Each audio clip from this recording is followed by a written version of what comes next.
Subscribe कीजिए channel को और दबाइए इस बेल आइकन यानी घंटी को और पाएं लेटेस्ट वीडियोस सबसे पहले। नमस्कार दोस्तों, स्वागत है आपका हेल्थ जागरण में।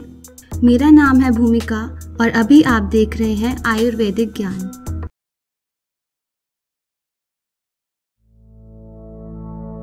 दोस्तों, आज हम जानेंगे आवाज़ बैठ जाने पर अपनाए जाने वाले 5 घरेलू उपाय।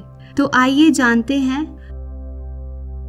पहला उपाय, 2-2 ग्राम मुलैठी, आंवले और मिश्री का 20 से 50 मिलीलीटर काढ़ा देने से या भोजन के पश्चात 1 ग्राम काली मिर्च के चूर्ण में घी डालकर चाटने से लाभ होता है।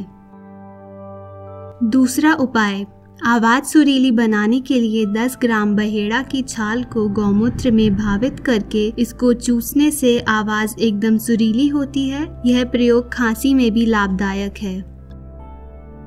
तीसरा उपाय, 10-10 ग्राम अदरक व नींबू के रस में 1 ग्राम सेंधा नमक मिलाकर दिन में 3 बार धीरे धीरे पीने से आवाज़ मधुर होती है। चौथा उपाय, आवाज़ सुरीली करने के लिए घोड़ावच का आधा या 1 ग्राम चूर्ण 2 से 5 ग्राम शहद के साथ लेने से लाभ होता है। यह प्रयोग कफ होने पर भी लाभकारी है। पांचवा उपाय, जामुन की गुठलियों को पीसकर शहद में मिलाकर गोलियां बना लें। 2-2 गोली नित्य 4 बार चूसें। इससे बैठा हुआ गला खुल जाता है, आवाज़ का भारीपन ठीक हो जाता है। अधिक बोलने वालों के लिए या गाने वालों के लिए यह लाभकारी होता है।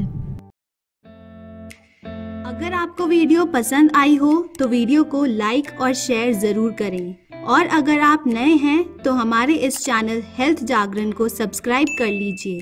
फिर मिलेंगे किसी नई वीडियो में, तब तक के लिए स्वस्थ रहिए और खुश रहिए। धन्यवाद।